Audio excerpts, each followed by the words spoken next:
تاز عالم دین جناب مفتی خلیل احمد یوسفی صاحب تشریف فرمائے۔ حضرت اویس قرنی رضی اللہ تعالیٰ عنہ کے مشرب میں ایک اور بات ہمیں خاص طور پہ نظر آتی ہے، وہ یہ کہ آپ زہد و تقوی کے بہت پابند تھے، یعنی دنیا کو آپ نے بہت ہیچ سمجھا تھا، دور رکھا تھا اپنے آپ سے، اور للہیت بہت زیادہ آپ کی ہستی کے اندر تھی، تقوی بہت زیادہ تھا۔ دوسرا یہ کہ سرور دو جہاں، اگین وہی بات آ گئی، سرور دو جہاں صلی اللہ علیہ وآلہ وسلم نے کیا مقام اور مرتبہ دیا کہ مختلف احادیث میں، مختلف روایات میں حضرت اویس قرنی رضی اللہ تعالیٰ عنہ کا خاص طور پہ جو ہے ذکر پاک ملتا ہے، بتائیے ذرا۔ بسم اللہ والصلاة والسلام علی رسول اللہ۔ جنید بھائی، اس بارے میں کوئی دو رائے نہیں ہے کہ انسان اللہ تعالیٰ کی بارگاہ کا مقرب تقوی و طہارت سے ہی ہوتا ہے۔ ظاہری طور پر حضرت اویس قرنی رضی اللہ تعالیٰ عنہ انتہائی مناسب قد و قامت اور جسم کے مالک تھے، اور بڑے سلم سمارٹ تھے، اور جب عبادت کی باری آتی تو ساری رات قیام میں گزارتے تھے، اللہ ساری رات سجدے میں گزارتے تھے۔ اللہ لوگ ان سے سوال کرتے ہیں کہ اتنی لمبی آپ عبادت کرتے ہیں کہ ایک ہی سجدے میں رات گزر جاتی ہے، اور ایک ہی رکعت میں آپ پورا قیام کرتے ہوئے رات گزار دیتے۔ تو حضرت اویس قرنی رضی اللہ تعالیٰ عنہ فرماتے یہ تو راتیں چھوٹی ہیں، اگر کبھی ایسا ہوتا کہ رب ساری کائنات میں ازل سے ابد تک صرف رات ہی رکھتا تو میں وہ ساری رات ہی سجدے میں گزارتا۔ ہائے ہائے ہائے۔ اس سے توجہ ملتی ہے نبی صلی اللہ تعالیٰ علیہ وسلم کے اس فرمان کی طرف جس کے راوی سیدنا عمر بن خطاب رضی اللہ تعالیٰ عنہ ہیں، کہ یہ حضرت اویس قرنی کو خاص حصہ ملا تھا نبی صلی اللہ علیہ وسلم کی نظر عنایت سے۔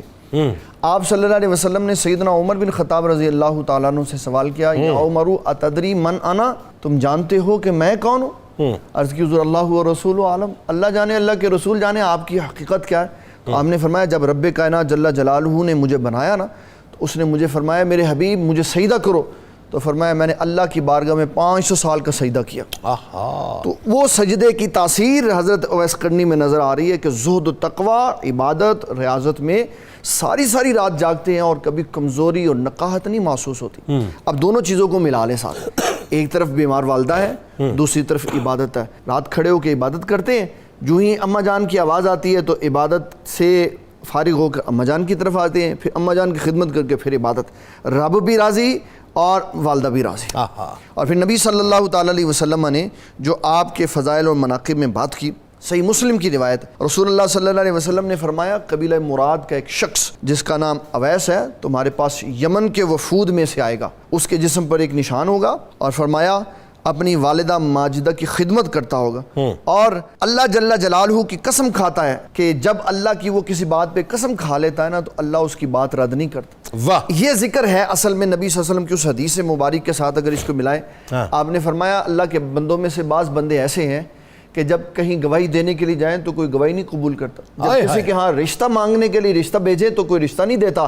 لیکن جب رب کی بارگاہ میں وہ قسم کھا لیتے ہیں رب بات نہیں ان کی ٹالتا، پھر رب ویسے فرما دیتا ہے جیسے وہ چاہتے ہیں۔ پھر صحابہ اکرام رضوان اللہ تعالیٰ علیہ مجمعین کو خطاب کر کے فرمایا جب تم میں سے کوئی ان کے پاس جائے تو ان سے اپنے لیے مغفرت کی دعا کر۔ اور پھر یہ حضور صلی اللہ علیہ وسلم نے یہ بات ارشاد فرمائی کہ حضرت اویس قرنی رضی اللہ تعالیٰ عنہ آپ کے فضائل میں نبی صلی اللہ علیہ وسلم نے یہ بات فرمائی کہ وہ اتنے عظیم انسان ہیں